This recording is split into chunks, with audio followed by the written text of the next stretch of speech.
All right, today we're going to be talking about how to tag blocks with AEC extended data. We've made a past video on how to tag AEC objects such as pipe, duct, conduit, and you can use the built-in tools that are located underneath the annotation, and you just tag that stuff. Typically, with whatever template, like DWT template, all your drawings are based off of, that stuff typically will work out of the box, no problem. So what I did was I created, what I wanted to do is I wanted to be able to create a property set definition that I could apply to blocks here to add BIM data to. And then I wanted to be able to then place labels tags that was targeting that BIM data. And the reason for this is you have one XREF, let's say, of your equipment or your electrical panels or whatever it is, and maybe you use that XREF across dozens of drawings. This tag tool will allow you to, in your named drawings, your named sheets, like maybe E100, G200, it'll allow you to tag the object from your external reference. And the reason why that's beneficial versus just hosting plain text in the actual XREF is you have direct control over the location of the tag in each respective drawing. So in drawing A, your location may work where location of your tag may work where in drawing B, that same location might be covering up something. So that's kind of the driver for this. And we are going for the idea of like level 5 BIM data here. So I placed a block on plan here, and we're going to declare extended data for it and then start tagging this. Okay, so we've selected the block here. We've already declared property set definition. Go ahead and look at my other video for that.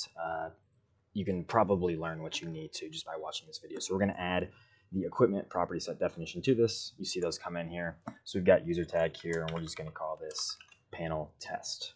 And then we'll just say this is a 480 volt panel. Okay, so now we're going to go ahead and we're going to make a tag. We go over this in the other video as well.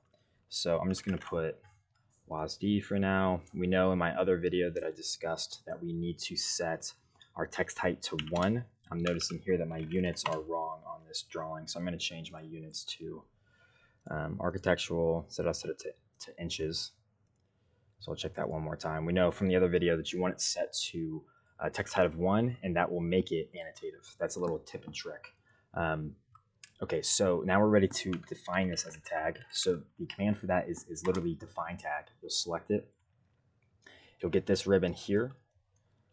So we're going to call this, oops.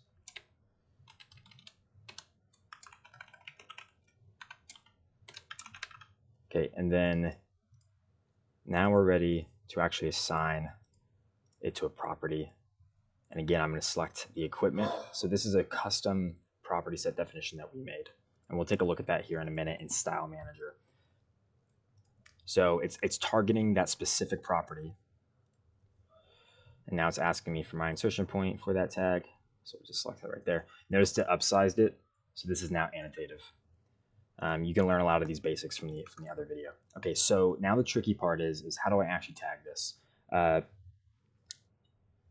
There's very little documentation on this. In a second here, I'm going to show you the 3 official documentations on this, and it's still not enough to learn how to do this on your own. So that's kind of why I'm making this content here. So in the annotated tab in your ribbon, you typically should have a tag section here. So this whole video applies for AutoCAD architecture and AutoCAD MEP derivatives because they all use they're all style-based software. So if you're in civil, this should also apply to civil. AutoCAD LT, Plant 3D, this does not apply to. You'll see the tags here, and so you can select like pipe tag, for example, and notice that it launches the command AECSCHEDULETAG. And if you try to select our block here, it's going to say that it does not apply to these entity types. And this is kind of interesting because you can see that the one that we just made is not in this list. And if you actually just use that same command that it calls and you try to select this, it's always going to throw this error to you every single time.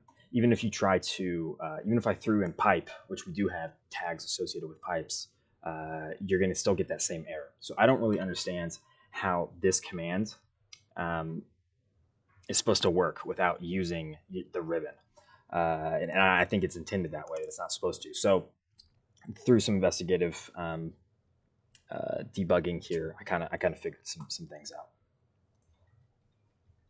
Here's just a quick look at the the notes that I did to kind of try to figure this out. I got a context section, what does not work, what does work, and so I'll just scroll through this. You can pause if you want to read these.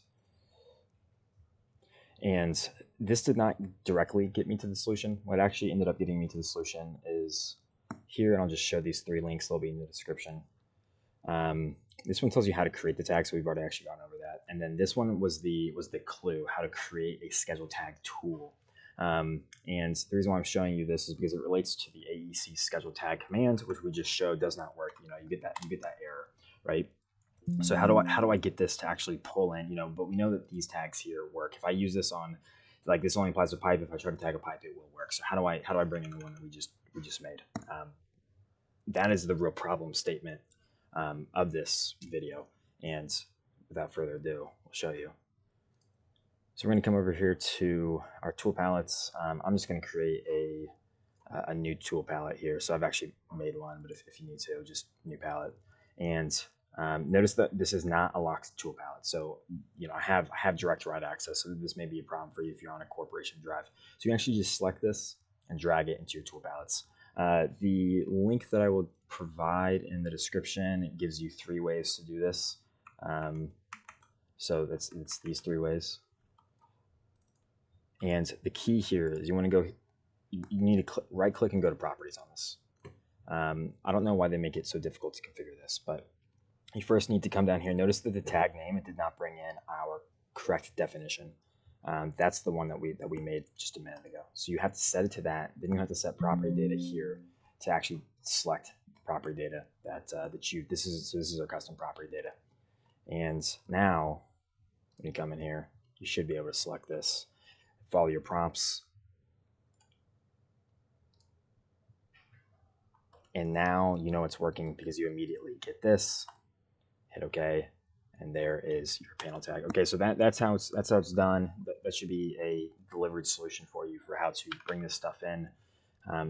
Not sure why the documentation is incomplete. And then to kind of solidify everything, so I'm just gonna kind of recap some items that we covered in the previous video, which is property set definitions we know are declared on documentation objects, property set definitions. So here's the equipment one that we made. It applies to the following things, which if you look in here, it's the check boxes that we have through here. And then here's the definitions. So these are all added via the manual property definition here. None of these other than handle is a formula-based one. And so here's a property set definition. We then made a multi-view block definition. That was our tag. So this is the one that we made in this video. I think this one was already in here prior to, I'm just going to purge that. It must already be in the drawing. So this is the one that we made during this video. Notice classifications is empty. It's literally just, this is the block that it uses.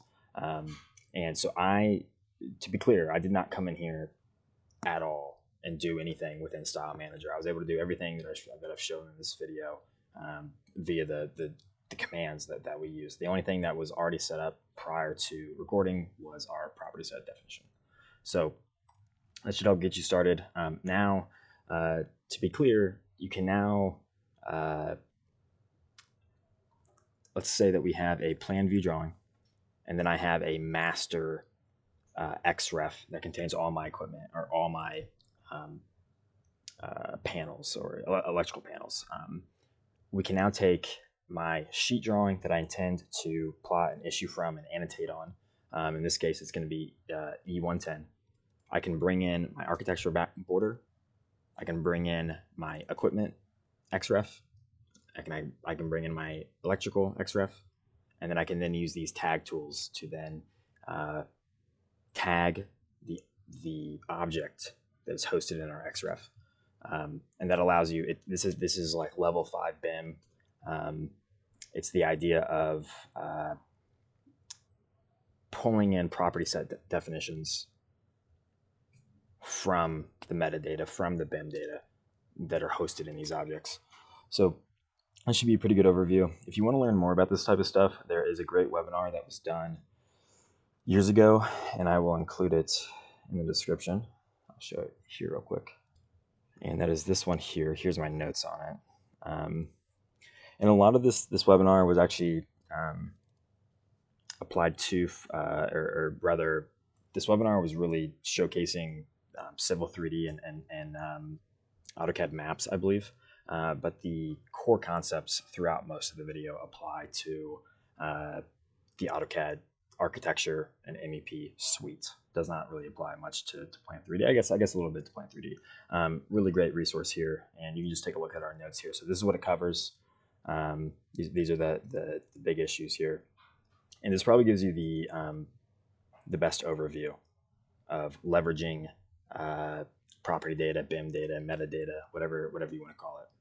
So we'll just scroll through these here, but hopefully this helps you. If you have any questions, you can reach out.